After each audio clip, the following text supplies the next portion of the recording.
industry together. This is about building our technical capacity as professionals in the oil and gas industry. So glad that you are here, and I know that we're all looking forward to some interesting conversation today. Okay, so let's go quickly to the agenda. Okay, so we'll take some opening formalities. We'll take a safety moment. Safety is very important.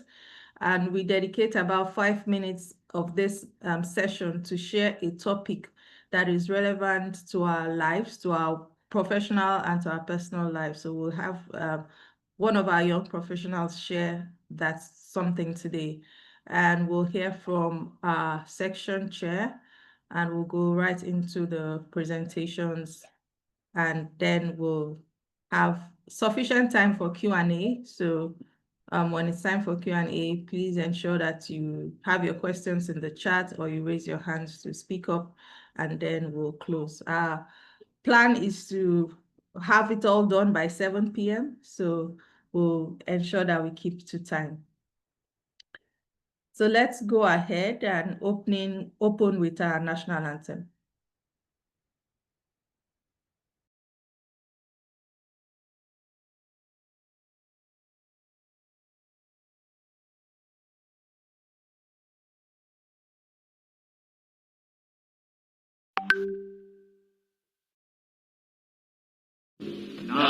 Nigeria, we hail thee, our own dear native land.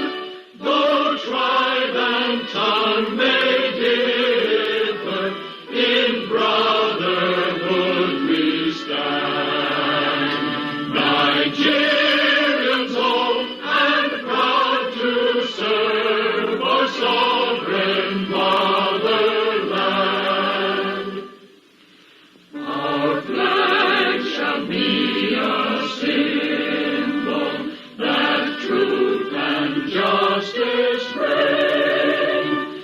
In peace or battle honored, and this we count as gain. To hang on to our children a banner without stain. Oh God of all creation, grant this our one request. Help us to build a nation where no man is oppressed, and so with peace and plenty, Nigeria may be blessed.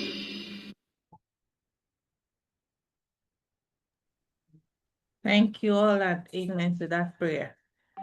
Okay, so let's hand over to Michael Ronami, who will be taking the safety moment for today. Michael, you have 5 minutes, please. Just keep it brief, and if there are any questions or comments, we'll take in the chat box. Okay, thank you very much. Can you confirm you can hear me? Yes. Okay. So the safety moment for today is stored chemicals are still hazardous. This is from one of the posts from CCPS in December 2024. So now they were marking the Bhopal disaster December last year, which claimed loss of life after 40 years ago, during the that resulted from a release of highly toxic methyl isocanate chemical, and it was a very disastrous incident that changed process safety as we have it. So, and after that incident, there have been lots of changes and updates and protection that has been made for workers to work safe, barriers that have been put in place internationally. However, if you look at the slide, other catastrophic events have happened that are still related to storage. In 2023, West Texas, USA, fatal there was a fatal injury of 15 people. Then also 15 people died. Then about 260 people were injured. Then also too in 2015 also too, still related to stored chemicals that also created incidents. They said about 800 tons of AN, causing about 173 fatal injuries. Then for people that were injured but did not die, you have about 798. Then in 2020 also too, you still have similar scenarios occurring. This one was all over the news. Lebanon, I think some chemicals, still AN was stored on a ship, an abandoned ship that was stored for 6 years until it exploded. They say the 218 people died, 70,000 people were injured. So these are some pictures of the remains of the incident that occurred. Next slide, please. Okay, so the question is, what can you do? What can you do? Because in wherever you work, there are these stored chemicals. Normally, your environmental department or if you or your safety department are going to be the ones to actually take responsibility. But first of all, if you are in position of working with this kind of chemicals, you have to recognize the materials currently stored in your area and know the hazards of these materials. Also, too, if you participate in the process hazard assessment, do not forget to review all the materials in the process. Very, very important because you need to take advantage of knowing the feed materials and products that are flammable and have the potential to be explosive or toxic. Also, too, if your area handles or stores materials with a known shelf life, that's a period in which it can expire or become very toxic or dangerous when it comes to being explosive or flammable. It says if you see the materials that are near or beyond their expiration date, notify your supervisors. Then, lastly, when permitted work is planned in a material storage area, that means when a work permit is given for them to carry activity where this kind of materials are stored, the hazards of the materials in the areas need to be reviewed and understood before the approving of the permit. Finally, I would say know the hazards of the materials that are stored in your area because they can actually become a source for being toxic or disastrous, flammable, or it can turn into a bomb, as from the examples I've given. Thank you. Thank you very, very much, Michael. This was a very important one, and thanks for sharing those examples and what we can do. While he was speaking, I was just thinking, because a lot of times, and that's the good thing about the industry, it translates even to our homes. A lot of things we'll learn as safety moments in the industry are things we can translate to our home. So if you think of even in your home, you have things like maybe pesticides, cleaning agents, and things like that that could cause harm when they are stored beyond their shelf life. So something to really think about and something to think about at our homes and workplace. So thanks a lot, Michael. And as I said, if you have any comments, anything to add, any experiences, please drop in the chat box. But this was a very useful one. Thanks, Michael. Okay, so let's hand over to the newest section chair, I would say, our baby section, Uyo section. We have the section chair for Uyo section, Engineer Nkese Essien, to give the opening remarks for today's session.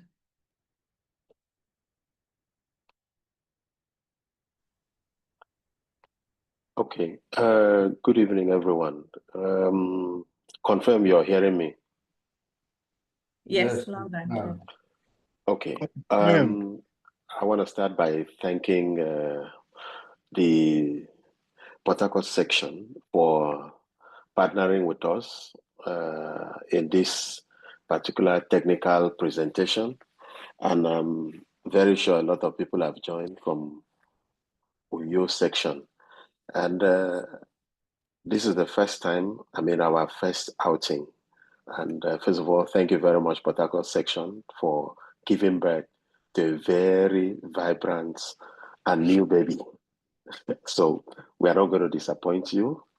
But for this particular presentation, I want to invite everyone to sit back, relax, and enjoy this technical engagement.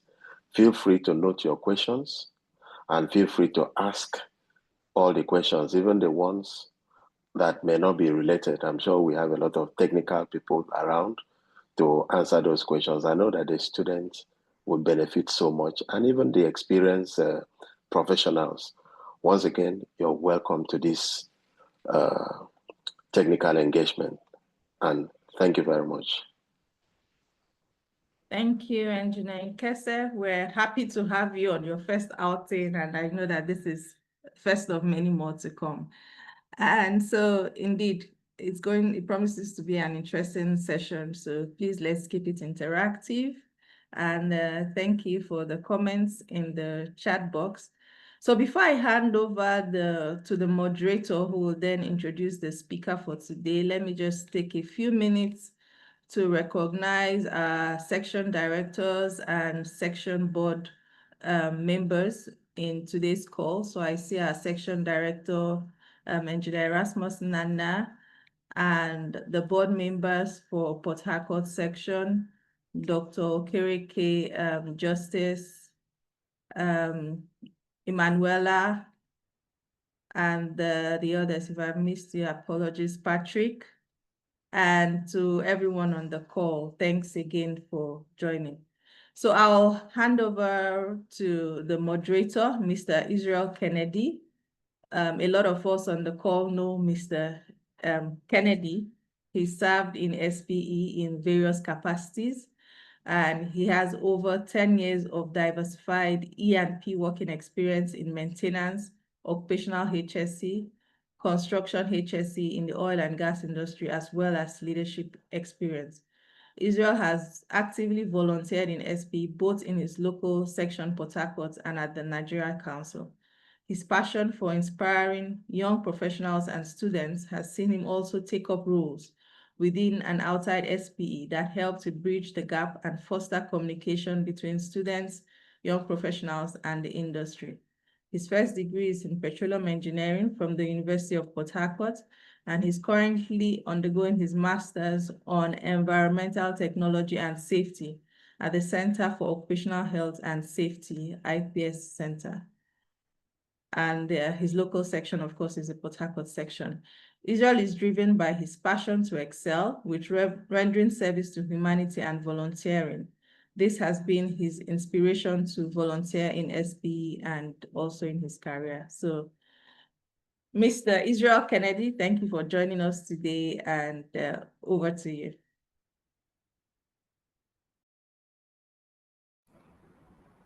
Okay, thank you, Ella, for that short, brief introduction. And good evening, everybody. Welcome to this monthly technical meeting, May edition for this board year. So for this month, MTN, we'll be looking at facilities optimization in deep water operations, where we have our speaker, Engineer Godwin and Woha, who is going to take us through how to optimize our operations in deep water. But before I will go through his citation, please, I will just take a few of these comments. So the presentation will last for 30 minutes. And after that, we're going to have a Q&A section. So please, if you have any questions, you can drop it at the chat box. Use the prefix Q and for your questions, and C for comments. You can also make reference to any of the slides during this presentation when you're asking your questions, so that it can be easy for him to navigate through to render more insight on your questions as per the slides which you're asking about. Okay. So please, can I have his citation up? So like I said earlier today, we have Engineer Gordon Wuha, Manager, Process Engineering, SMR, and Production Chemistry, Total Energies. Engineer Gordon Wuha is an experienced professional in the oil and gas sector, having started his career in 2010 with Halliburton Energy Services Nigeria in the cementing PSL. He later joined Total Energies AMP Nigeria, where he has taken on multiple roles within the field operations production engineering division within and outside Nigeria. Currently, Godwin holds the position of manager for process engineering, site modifications, and production chemistry, and is also the project manager for the FSO Unity BV class extension project. In these roles, he leads teams that safely optimize production, maintain facilities integrity, and deliver value while respecting more stringent environmental targets. Godwin earned an MSc in Petroleum Engineering and Project Development from the Institute of Petroleum Studies at the University of Port Harcourt and IFP School in France, following a BNG in Metallurgical Engineering from the prestigious Ahmadu Bello University, Zaria, Nigeria. A current registered engineer, he is a member of SPE and the NSE, as well as a volunteer with multiple giving back organizations. Please, can we give Engineer Godwin, who had the speaker for today, a virtual clap as he takes the podium?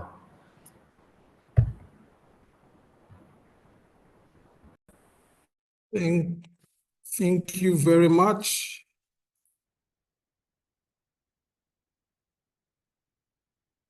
Mr. Kennedy, can you confirm you hear me and you see me? Yes, I can hear you. Perfect. I see that the host has disabled participant screen sharing. So if you could, if someone could help me to activate screen sharing so I can share my screen. So while that's being done, so while that's being done, thank you very much for this opportunity, SPE Port Harcourt and SPOU. I see it's a day of many firsts. I'm very glad to be here. All protocols duly observed. Good evening to the section chairs, Harcourt and Rio. Do you hear me? I hear some echoes at the back. Can hear you. I can hear you. So perfect. It's a very big pleasure. Engineer Nkese, good to see you today. It's been a while. All right, so I'll go straight into it. So this session is going to be very, very practical as the topic suggests. I'm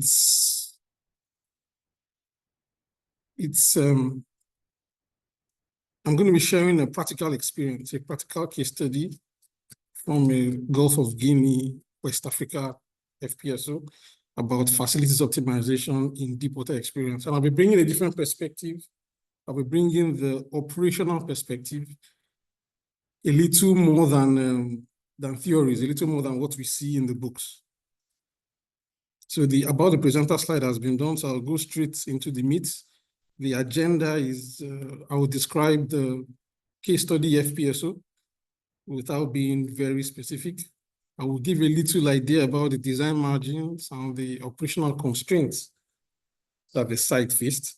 I'll tell you about the feedback on the testing and performance. How did we go about the testing and performance in order to debottleneck the topside production facilities? And then I'll show you some conclusions and key takeaways, including some references to literature. So our case study FPSO is located deep offshore West African waters. Its export specifications for stabilized crude are usual industry standard, 60 milligram per liter maximum salt content, 0.5% BS&W, 10 PSI is the RVP, and it's relatively new. It's greenfield. It's been in production for slightly less than 10 years. The context and design margins that we faced on this FPSO, we had a unique challenge. The unique challenge was that rarely you often find that the constraint is on the surface facilities. During the life of field of many assets, the constraint tends to be subsurface.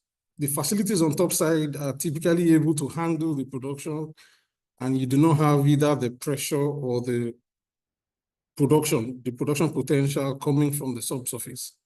In this case, we had a unique challenge where the reservoir maintenance, reservoir support mechanism led to a situation where the production potential constraints became the topside facilities.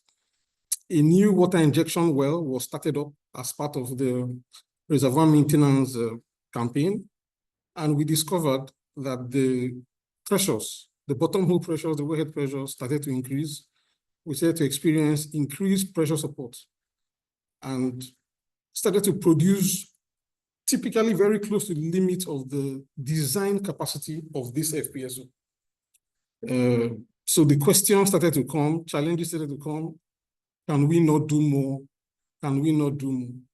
So the process engineering team was tasked to perform a debottlenecking study, a quick one, without a lot of OPEX or CAPEX. Very short cycle, review the design constraints, and come up with a quick, practical, safe solution to be able to produce this FPSO above the design constraints, above the design limits. Reviewing the basis of design of from the project, we could see that for many equipment, it was stated that there was no further design margin added. And I just extracted a snip from the basis of design where the operating team was clearly warned that even though some systems had design margins and some individual equipment had design margins, they were just there to ensure that the process and the system operated as required, and were not really intended to provide excess production capacity or to allow higher production rates. So this was the context, this was the constraint, and this was the challenge that the field faced. Here I show you the particular system where the constraint was zeroed down to. What you see here is the system showing the LP separator node to the cargo oil tanks. So you see an LP separator designed to handle around 135,000 barrels of oil per day. Downstream is LP separator, you see two treated oil pumps operating in a 2x100% mode. Each of them designed to handle 135,000 barrels of oil per day. They are connected to the cargo tanks via crude heat exchangers. So these heat exchangers are such that they perform countercurrent heating crude earlier in the process, much upstream in the process, in order to conserve on the heating duty, and also to ensure that we have cooler oil that is being delivered to the cargo tank. So it's a countercurrent crude heat exchangers. These heat exchangers, 4 of them, even though the operating mode is 4x33%, meaning that at every point in time, 3 of them are expected to be online, while 1 is spare, or 1 is backup. Downstream, this crude heat exchangers, we have the crude oil coolers that perform the final cooling. And then it connects to a rundown valve, 12-inch level valve, with a 6-inch manual bypass of this level valve. This manual bypass is typically for startup purposes. The line downstream the level valve was designed, sized at around 128 kBOPD to respect erosional velocity criteria. And from this, it connects to the cargo oil tanks via distribution manifolds to multiple cargo oil tanks on this facility. So what were the topside assumptions or the limitations, assumptions prior to the test? What did we as as operations personnel, what was our thoughts? What were our feelings about this equipment after reviewing the entire facility, after reviewing the design constraints? The main technical bottleneck that was identified was the available pressure at the discharge of the treated oil pumps. So I will just go back. I will go back one slide. So these treated oil pumps, you will see later in another slide where I put the pressures, the pressure regimes. You will see that the concern was that the available pressure at the discharge of these pumps, typically around 6 bar gauge, suction was around 2 bar gauge, LP separator operating around 1 bar gauge. By hydrostatic pressure, the suction here we achieved was around 2 bar gauge and the discharge around 6. However, by the time the fluid is getting to the cargo oil tanks, we are basically very, very close to atmospheric pressure, very close, and in a situation of with the slightest back pressure or with a level in the cargo tanks, if they are full, you start to have significant back pressure that restricts the amount of oil that is able to go into the tanks. The pump curve was reviewed, and it revealed a very flat pump curve, very flat, meaning that even by running the second crude oil pump, which is 2 by 100%, we're not expecting to get additional head. The gain in head was not expected to be more than 1 bar, even by running a second crude oil pump in parallel, because there were 2 of them. So this was the main constraint. How do we overcome this available pressure at the discharge of the treated oil pumps without any major modification, without performing impeller modification or any major stop like that? Because remember, this FPSO was doing well already. It's producing at its design limits. So you need to convince really your management to go and touch or to go and disturb something that is performing as good as it's performing because you want to get some extra production. They say if it's working, if it's not broken, don't touch it. So in order to minimize the impact of this pressure loss on the discharge of the crude oil pumps, the following operations were proposed. First was the operation of all 4 crude heat exchangers. Rather than 3 of them in operation, it was proposed to line up the 4th one to reduce the pressure or the differential pressure or the pressure losses that were experienced in this system. There was also a suggestion to open the bypass of the final level valve in case the level valve was a constraint. So that 6-inch bypass of the 12-inch line was also proposed to be opened in operation to see if that could help the operations. But remember, this bypass is manual, and so it will require operator presence to be permanently at that location to manage it in case of any process upsets, compared to the level valve, which was on auto control. There was also a suggestion to operate at higher flow rates when the cargo tanks are not full, or to put as many cargo tanks as possible in filling mode. So the way this field was operated, there was a cargo team. There's a group of people specialized in the cargo service, different from the operations team, from the process team. And so we needed that collaboration between the cargo superintendents and cargo team and the operations teams. And they were, we tasked them to see if we can operate at this higher flow rate when the tanks are a little lower, in order to give us, to reduce the back pressure that the pumps would experience. We also needed to operate both, we suggested to operate both crude oil coolers in parallel, and what we call both crude oil pumps. The crude oil pumps are upstream, they are downstream, the MP separator. Of course, prior to tests, we needed to perform a detailed risk assessment where all the risks were identified, compensatory measures were proposed, additional resources were suggested. And when everybody was comfortable, the top management were comfortable that we knew what we were doing, and they allowed us to proceed with the test. So this slide summarizes the test feedback, the performance over a number of days when we're performing this optimization, and I will just summarize the trends quickly. So what we see on the first day was that the level valve from the LP separator to the cargo tanks, we were monitoring the level valve opening. Remember, this is the main rundown valve on the 12-inch line. We're monitoring the LP separator level. We're also checking all the equipment that we proposed for lineup. So on the first day, the level valve from the LP separator to the cargo tanks level remains steady at about 55%. Is the light blue line on the first trend. The LP separator level remained constant around 40%, even when we choked up slightly, is the green trend you see here. We lined up the fourth crude heat exchanger. We put the two final oil coolers, they were maintained lined up.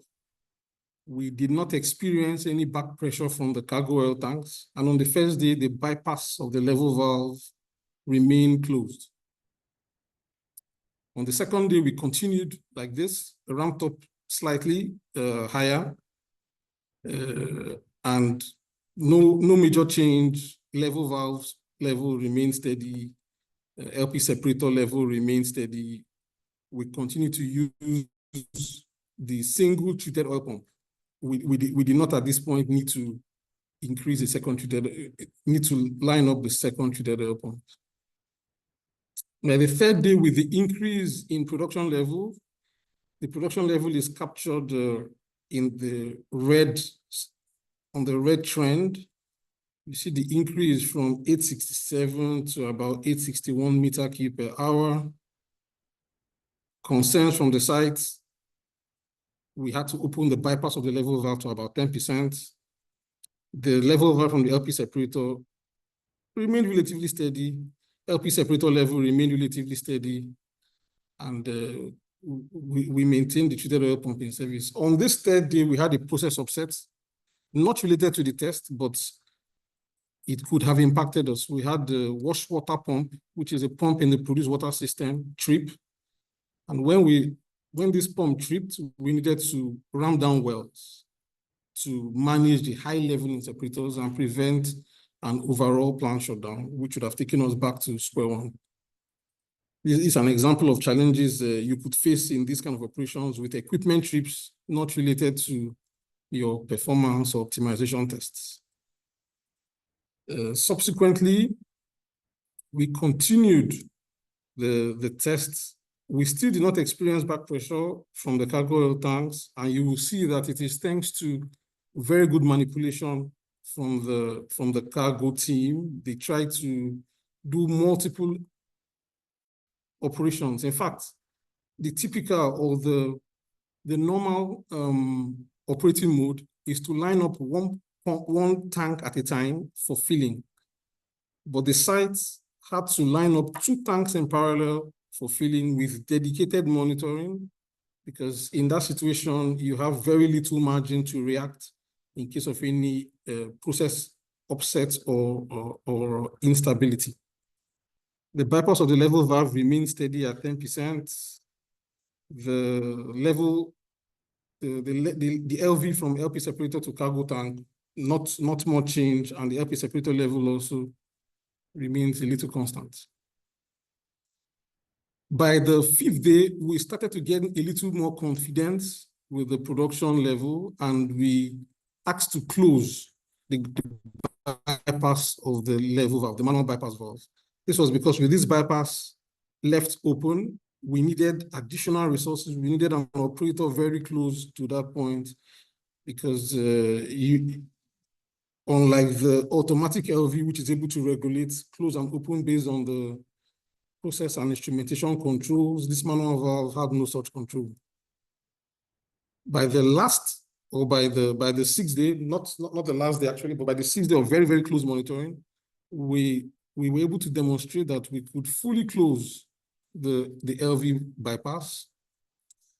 The maximum opening achieved on the LV was about, at this time, about 65%. And we were able to maintain full control of the LV in this auto flow rate. We had a target to maintain this high flow rate with the bypass fully closed, whilst set to perform optimizations to reduce the BS and W and salinity. So I'll tell you about that in subsequent slides. This was a challenge we started to face with BS and W and salinity excursion slightly going higher than KPI. No constraints on cargo side reported, and still only one treated oil pump in use. So we maintained this condition for about a month, continuous monitoring, and eventually the situation was maintained for much longer than a month. The test objectives were achieved on site.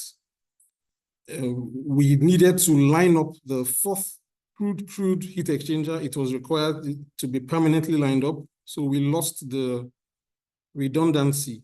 We lost our normal ability to keep one in backup for maintainability. The two crude oil coolers had to remain lined up. We found that we did not need the second treated oil pump compared to the concern. Remember, the original concern was the available pressure between the treated oil pump and the cargo oil tank. So we found that we actually would work with only one treated oil pump, even though the treated oil pump was now working at the limit of its power. The LV opening, maximum around 65%. There were few peaks, up to 72% observed, but remain within our normal expected operating range. And we did not need to use the LV bypass in this situation, in this configuration. We had to test different cargo oil tank configurations. Ella and Kennedy, please tell me about my time. If I start to exceed the time too much, please let me know. We needed to maintain different cargo oil tanks configurations. We needed to test different configurations of loading. The highest back pressure experienced was around 0.4 baggage. And the manipulations were typically non-routine to maintain the flow into the tanks. But we got good cooperation from the cargo team, and it went successfully. Overall, we managed to keep our flaring levels low. We managed to keep the compression chain stability maintained. We did not trip. We did not have excessive flaring as well. We had challenges with the PS&W and the salinity levels, which went slightly above KPI targets. So we started to perform some optimizations. We started to first play with the demulsifier injection at the HP separator and the dehydrator. And we also needed to optimize the interface level in the dehydrator and the salter. So this optimization of interface level meant slightly reducing the interface level in the dehydrator and the salter. As you may be aware, dehydrator and the salter are liquid-only separation vessels, separating the oil and the water. So by reducing slightly the interface level, we could give slightly more time and improve slightly the produced water separation. Demulsifier injection was also slightly optimized. We did not want to do too much chemical injection, and so we just increased it up to a level where the BS and W and salinity levels dropped satisfactorily. We also tried freshwater injection into the desalter without a lot of success. So we injected freshwater for some time, slightly higher than the normal levels at that time, but no significant change in the salt level. So the operational concerns with this high flow, low margin operations, I would just like to summarize, because most of what we faced in this were operational concerns, not so much technical, but more operational concerns. There was a lot of concern about frequent well chokebacks in case of the need for pump changeover in order to avoid high-level trip. So you can imagine a situation where we have the maintenance plan on the facility is such that at defined frequencies, you need to switch from one pump to the other. And in normal operation, these pump changeovers could be done without touching the wells. But with this very high flow rate and reducing the margin of error in the production system, there was a concern that we will need to choke back. So just before you make this kind of equipment changeovers, people were concerned we need to ramp down the wells. And the wells people and the reservoir people will know that this frequent play on the well chokes in deep water wells was not something that people want to do at all, in order not to cause any damage to the near wellbore interface or the wells themselves. There was also a concern that the design limits of the 12-inch line immediately downstream the level valve. As I mentioned earlier on the slides, it was designed for 128 kBOPD, and the limiting criteria was the erosional velocity criteria.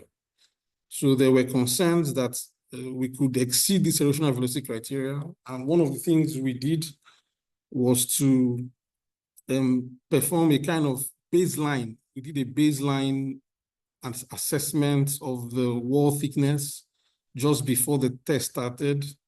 We performed the erosional velocity criteria calculations, and knowing that this was going to be for a short period compared to design life of probably 30 years, we reviewed the calculations for this, the line sizing calculations that give us this design limit, and we were able to come up with compensatory measures. For instance, we asked our corrosion team to start to perform monthly assessments, monthly non-destructive testing assessments on this line to measure and to see if the corrosion rate was increasing or was degrading because of this excursion above the erosional velocity limit.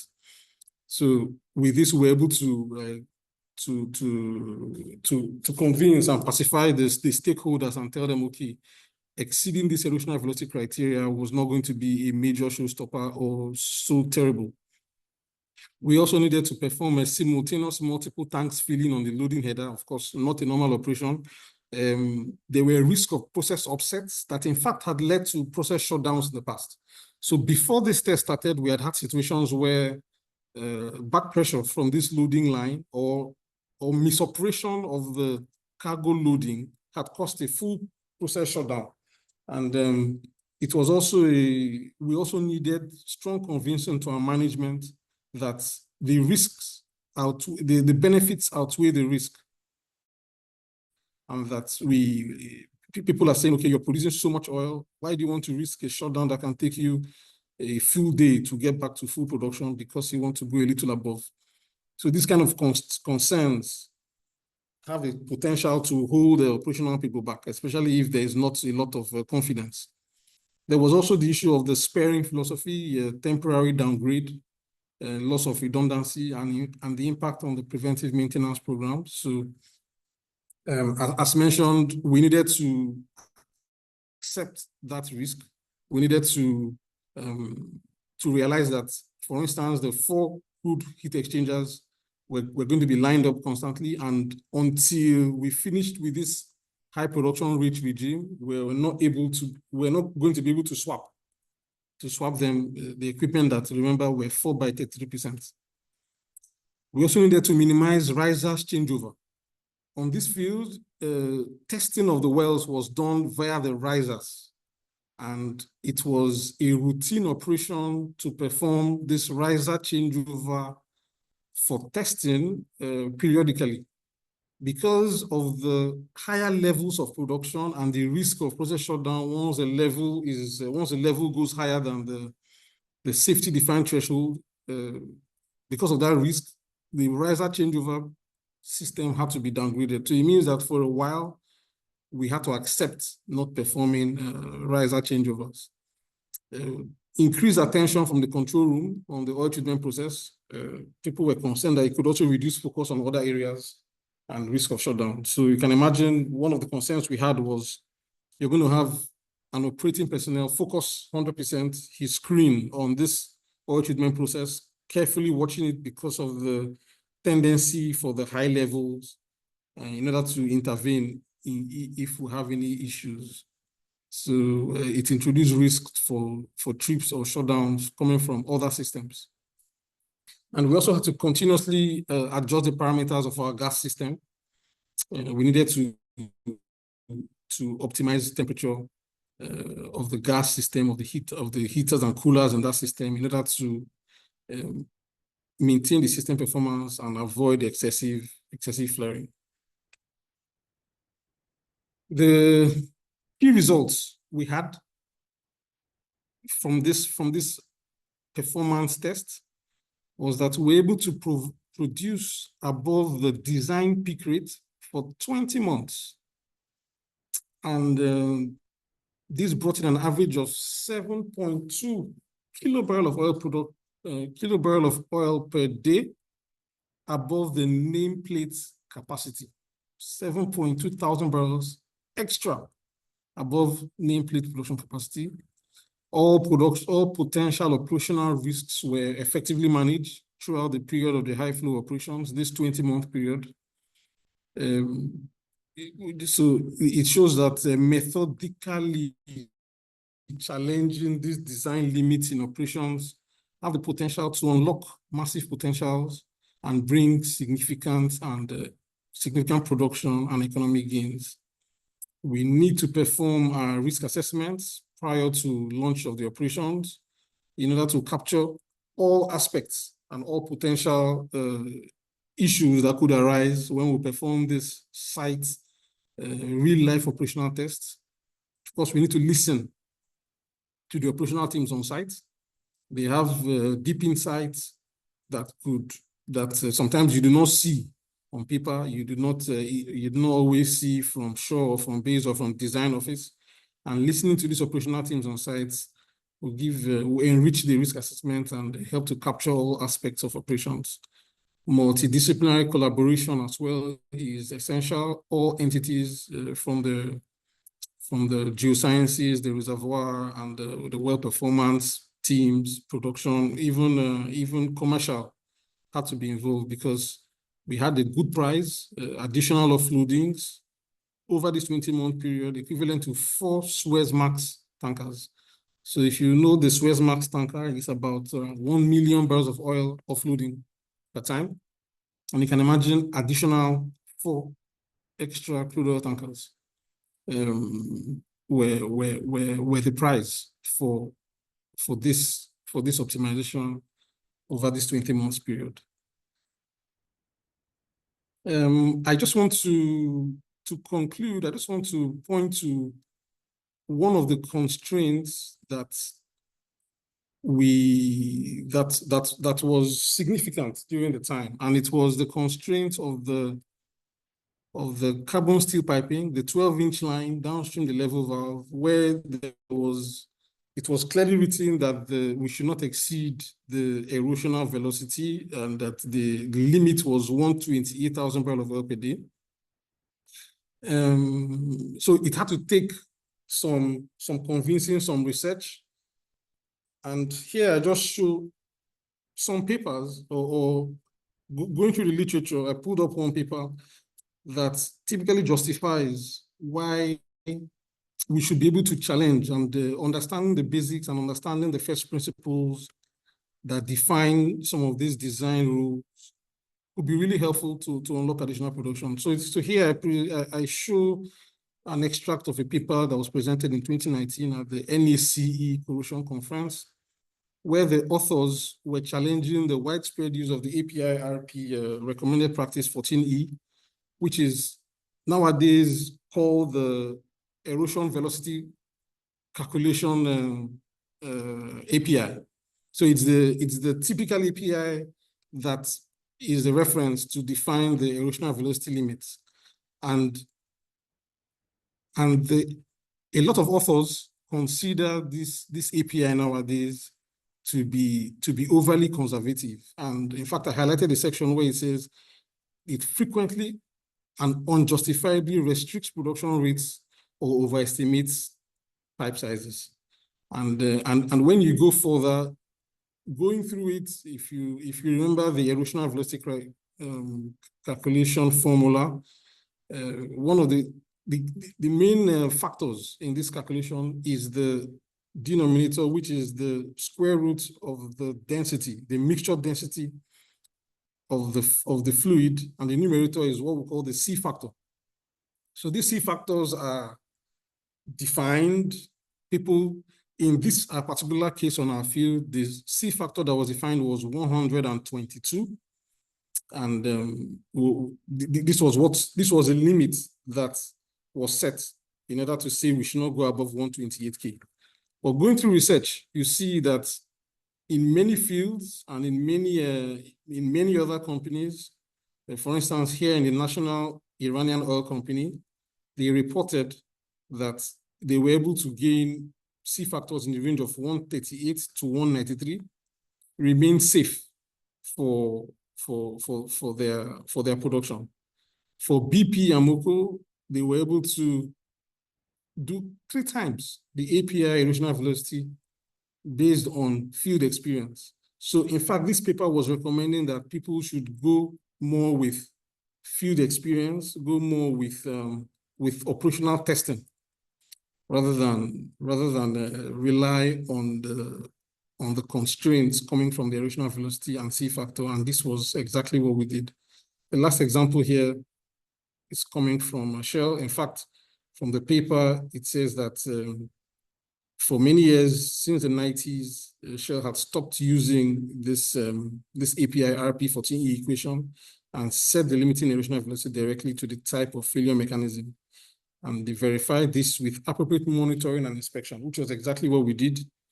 We set up periodical monitoring and inspection to check the evolution of the remaining wall thickness.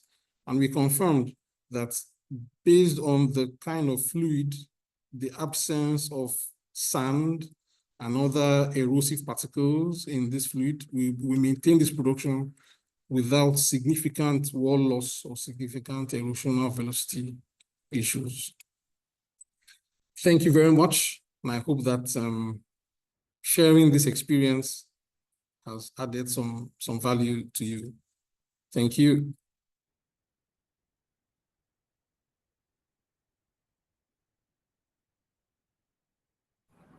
Thank you very much, Engineer Godwin, for that insightful presentation to broaden our knowledge. Please, can we give him a virtual hand clap? An applause, rather. Let's encourage him.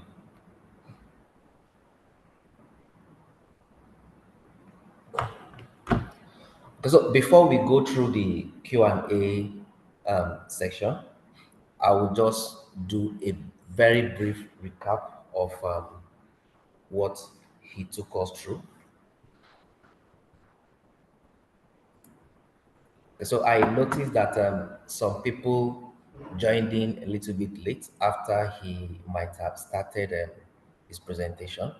And just to let us know that he was presenting on facilities optimization in deep waters operation. I'm using a case study from the Gulf of Guinea FPSO. However, he ran us through his agenda, a case study of the FPSO description, design margin and operational constraints, feedback on testing and performance, and also lastly, conclusion and key takeaways. So he also let us know that the FPSO in his case study is located deep offshore of West Africa, and the field has been producing slightly less than 10 years. So there, which he took us through the context and design margin, which he shared some insight.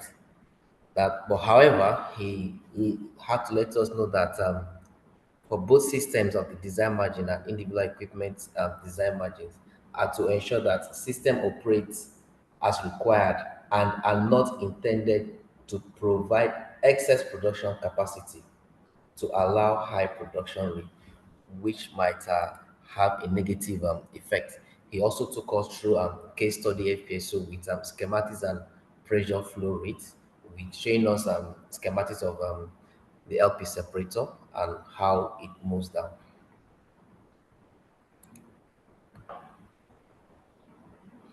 He also let us know about the limitations of the topside limitations are assumptions tests, like assumptions, which is the pre-test. So taking us through, he also emphasized that prior to the test, which was carried out, they had to carry out a detailed risk assessment. So having that assessment to enable them to know how everything was going to happen step by step and look at the safety part of it. This was also to minimize the impact of pressure loss on the discharge of the crude oil pumps. The following steps were also carried out: operation of all four crude exchangers, opening of crude to crude exchange bypass, operation of both crude coolers in parallel.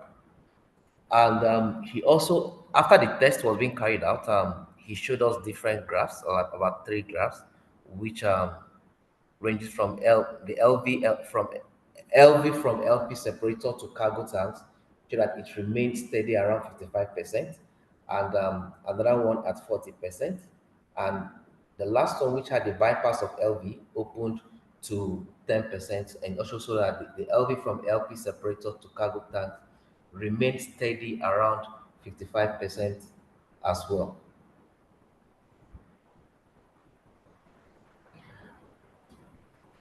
So also part of it was the high oil flow performance test, which is part of his conclusion. So after the test, it was he let us know that the test objective achieved. Okay. However, the overall low flaring levels and compression chain stability was also maintained to manage high BS and W and also reduce salinity levels. So with that also, the LV opening at max flow rate at 65%, few LV peaks at 72% was also observed.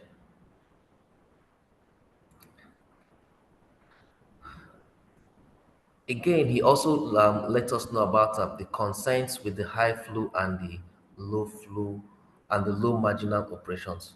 So more frequent choke backs in case of pumps change over to avoid a high level trip. And also he also emphasized that it was also to minimize risers changeover due to high risk of process shutdown during periodic testing. It also increased attention from control room on the oil treatment process, reducing focus on other areas.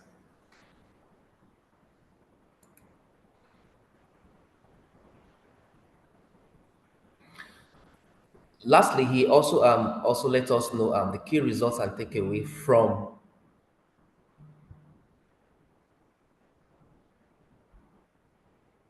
the test and the operation that was being carried out.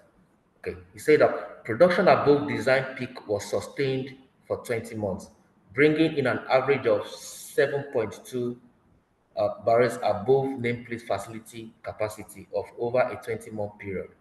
All potential operational were reduced. Risks were effectively managed throughout the period of the high flow operations, which is also the essence of the risk assessment that was being done, to be able to manage whatever that will come through. Methodologically, challenging designs limit in operations could unlock massive potentials and bring significant productions and economic gains. Risk assessment prior to launch of operations is essential.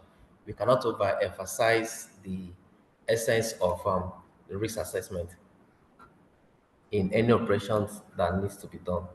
So I will go to the Q&A section. I think we have a couple of questions for you, Engineer Godwin. I think the first one here is, from Afiz Aziz. He says, thanks for the amazing presentation, sir. Engineer Woha, what were some of the key performance indicators, the KPIs, used to measure the success of the bottlenecking exercise, and how did they impact the overall project economics? Okay, so it's a straightforward question with a straightforward answer. The KPI was more oil and more money in the pocket. So it was a project done with zero capex. We didn't need to, for instance, do an impeller modification of the treated oil pumps, which was an initial suggestion. Maybe we need to increase the impeller size. If you recall the pump curve, as you go with a higher impeller, you could achieve a higher head at the same flow rate.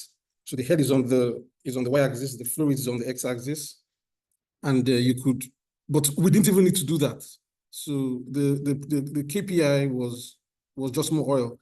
Of course, there was slightly more impact on people. We probably needed to mobilize additional control room operators to pay a little more attention during this. I'll call it a kind of downgraded operating mode. But other than that, we're able to sell more than 4 million extra barrels of oil over the 20-month period. In fact, the project it won an internal company award in about 2 years ago. So the KPI spoke for themselves. Okay, thank you. Another question we have here is from Hygienist Okoye. He said he would like you to share with us how you were able to resolve the high salt content that was experienced.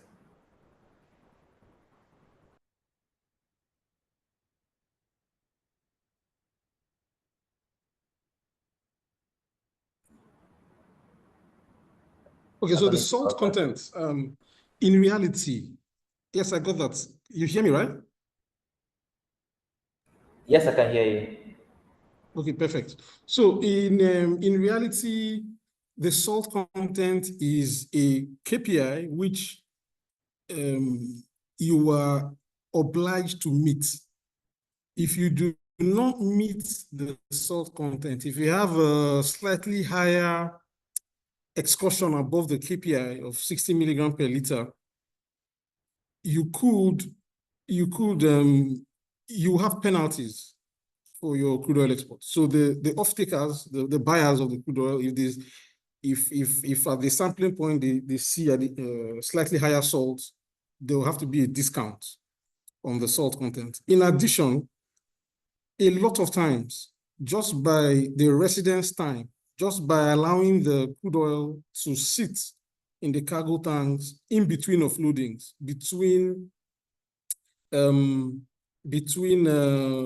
depends on the frequency of offloadings. In our case, maybe every 7 days, you often are able to achieve the export quality salt content. So theoretically, what we're expected to do, if you go to the books, they will tell you inject additional fresh water in your desalter, maybe use additional demulsifiers to try to improve the separation, the oil-water separation. We tried some of these things within the limits of the operations. We tried to increase fresh water during the testing, and we did not get a lot of additional benefits. But by increasing chemical injection, we were able to come back down to the required salt content.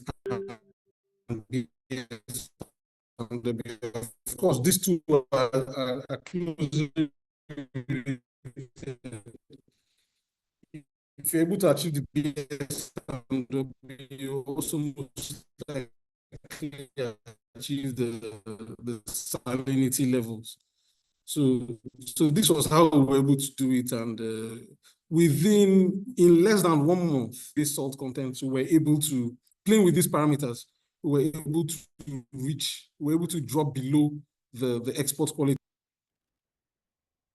Of course, no crude oil off-taker complained, ready to pay a slight penalty for slightly higher salt content, which is not a lot compared to the benefits you gain from the additional oil. Okay, thank you. I think we'll just take 2 more questions. Let's have this one from Ella. Here she says, I see applications. Okay, say good learning on challenging the irrational velocity limits. I see applications in cases where we over-design materials to prevent corrosion. Okay, it's a comment from her. And another question here says, did you assess the effects of exceeding irrational velocity on SAM production?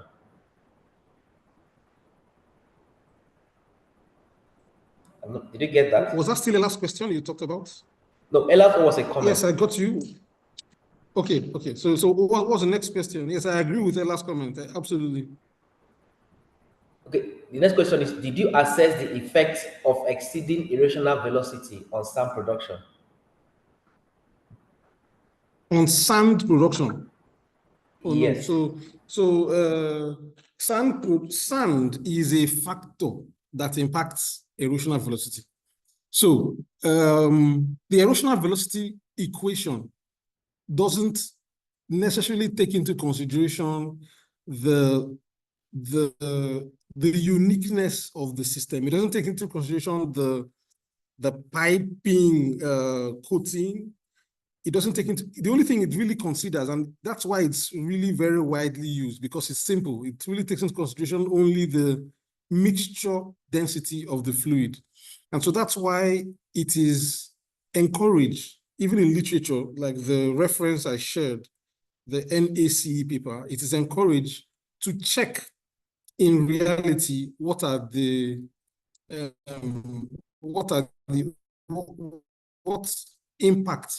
real corrosion impact you could face. So what we did in our own case, we did an assessment of the remaining wall thickness. The recommended corrosion rate is about 0.1 to 0.2 millimeters per year. So when you have the baseline check and put in the new parameters, put in the new flow rates, we're able to, rather than perform this corrosion preventive maintenance or routine corrosion tests, which are typically required every 4 to 5 years, we're asked to do it monthly. It wasn't so much an additional constraint for us, because our organization is such that on site, we have the people who are able to perform these non-destructive tests on this line. So we asked them to do it monthly. And after 1 or 2 or 3 months, when we found out that there was no significant wall loss due to this high flow, we relaxed the constraints. And I'm sure if we were to write a paper similar to this, I'm sure that our C factor would have recommended it to be higher, from something like 122 that the line was sized for. Maybe we'll be going for up to 180 or 190 C factor, because we found out that it was just an additional constraint. So the erosional velocity does not have a lot of impact on sound production. Rather, sound production is a factor for determining if you are exposed to erosional velocity, the magnitude of erosion that you could be exposed to. I would also like to add that at this stage of the process, where you typically see sand upstream and in the produced water section. So it is in the produced water section and upstream the produced water sections where you see a lot of sand. At this stage of the process, we're dealing with pure oil, not a lot of produced water. At this stage, produced water had been knocked off earlier. And so sand production was not a significant risk for us. Okay, thank you. We'll just take the last question from Utumobong Utuk. Will it have been possible to anticipate the extra volumes during the design phase, and as such, design accordingly. Why was the operations stopped after 20 months? That's 2 questions. Okay, so it's very interesting. It's very, very interesting.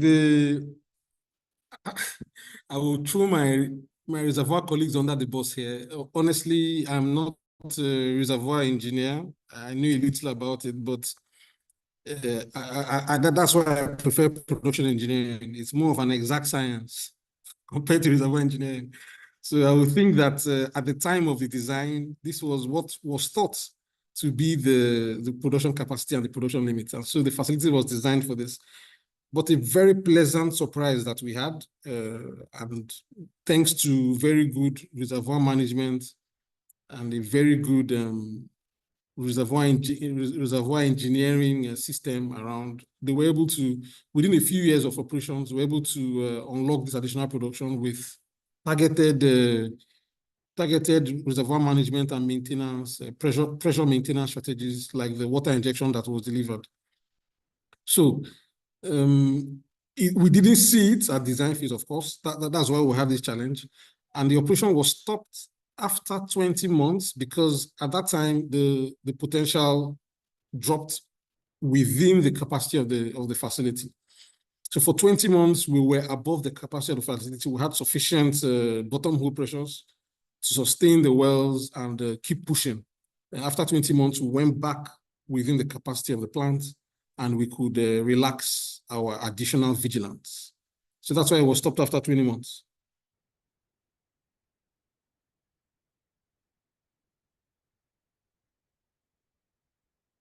Okay, thank you, Engineer Godwin, for taking time to answer those few questions which you have. I can see more questions on the chat box. We'll collate these questions and send to you.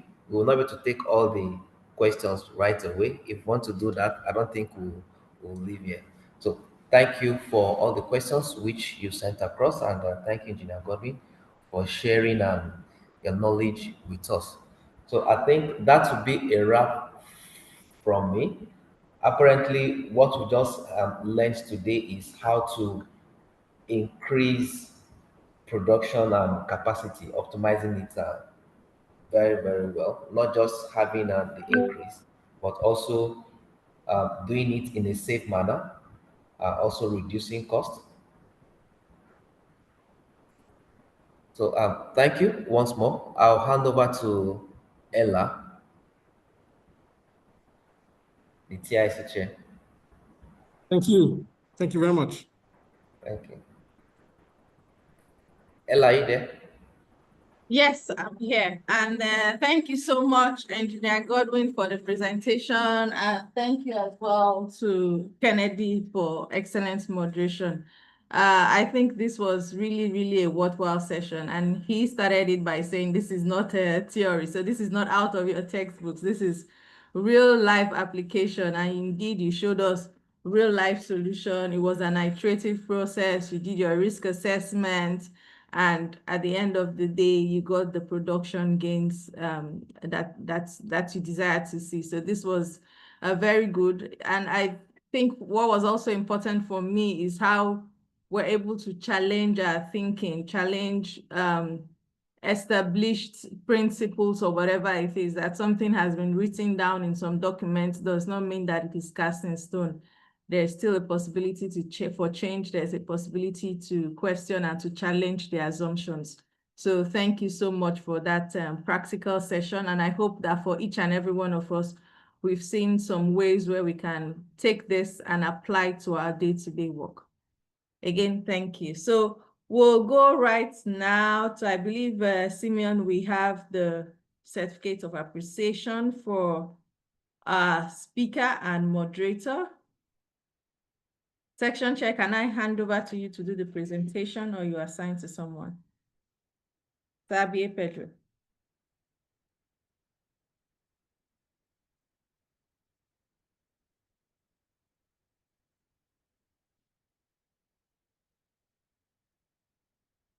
Essie, are you there? Or Engineer Kese, can you do us the honors of Okay. The section chair says it needs to be unmuted. Okay, they've unmuted me. Oh, good. Okay. Thank you so much, Engineer Godwin Woha. I like the way you approached us to have this done.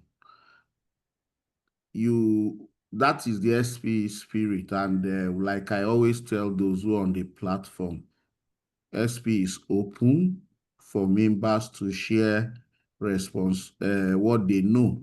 It's not just us approaching you. You can approach us too.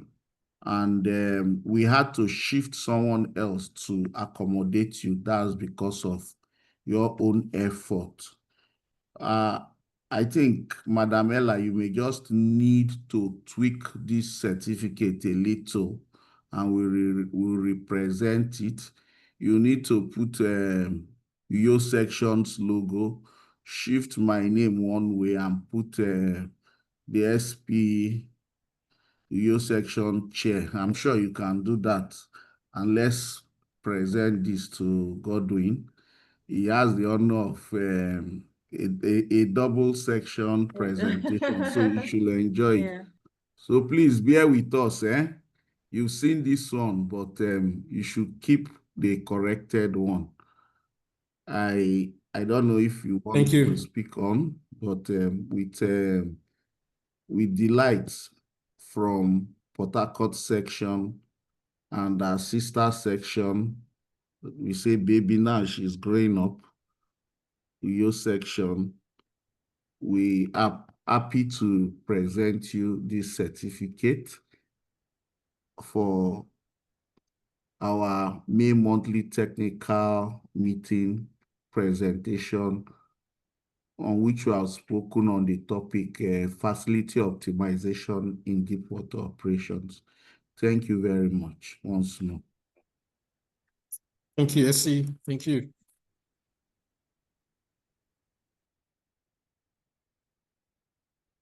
TIC. Essie, go ahead. Also present to our moderator, please. Okay, the moderator is no other person than our own Israel Kennedy. So I don't know why I should present to him, but to fulfill all righteousness, thank you, Israel Kennedy, for finding time to be with us. I know how busy you are, and we are very grateful you came to do this for us. We are not taking it lightly, and we hope that as you have continued to serve SP in different capacity, you continue in that light. So with relish, on behalf of Port Harcourt and Uyo section, we present you this certificate. I believe same touches will be done so that you keep this. You keep the one that will come. Thank you very much. Thank you so much. And indeed, we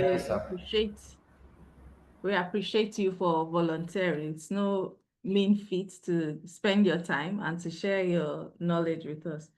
Okay, so we'll do a picture session. So just a quick photograph. So if you can come put on your cameras so that we can take a quick picture.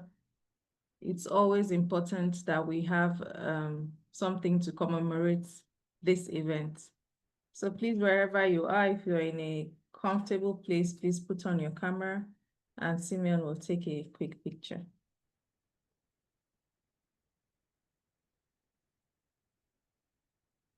Okay, so Simeon, just let us know when you're done. I see quite a number of people. Thank you for joining. Madam Julia, we see you. Good evening. Engineer Kessa, we don't see you. Dr. Toyin.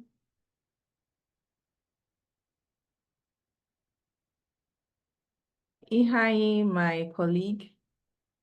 Please come on camera if you can. We're great to have you.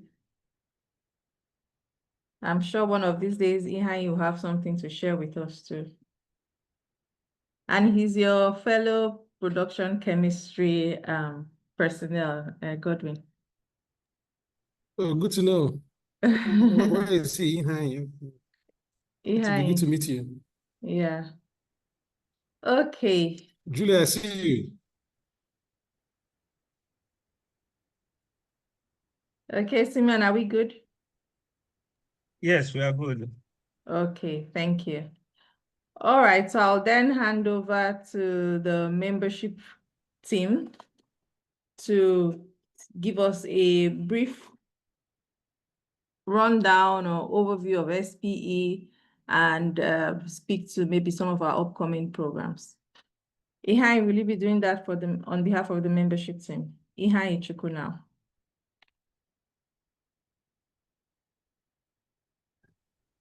Yes, Madam Ella, good evening, everyone. Good evening to the section chairperson and all the section officials present. I'll be taking the membership drive on behalf of Engineer Dumene Monday. And I want to say a big thank you to Mr. Godwin and Mr. Kennedy for taking us through the topic of today. Quite insightful and a lot to learn. So the Society of Petroleum Engineers is a place for all of today's oil and gas professionals, irrespective of what you studied in school. If you are playing in the oil and gas sector, SP is a home to you. And our membership cuts across students, recent graduates, young professionals like I am, and senior professionals like our SCEs. And you stand to enjoy a lot by being a member of this society because you will get strong industry network. You will be exposed to enhanced industry knowledge. You will be opportune to attend networking events and learning opportunities just like the one we've had this evening. Please, next slide.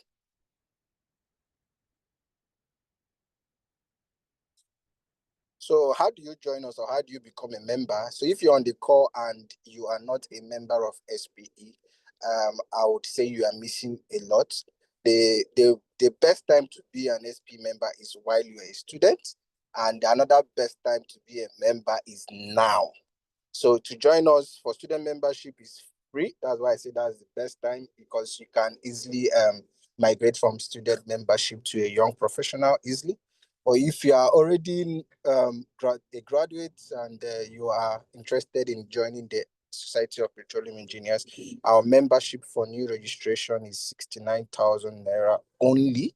And for members who are currently not active meaning that you have not active, meaning that you've not renewed your membership in the recent year, our renewal for the year is 55,000 Naira only.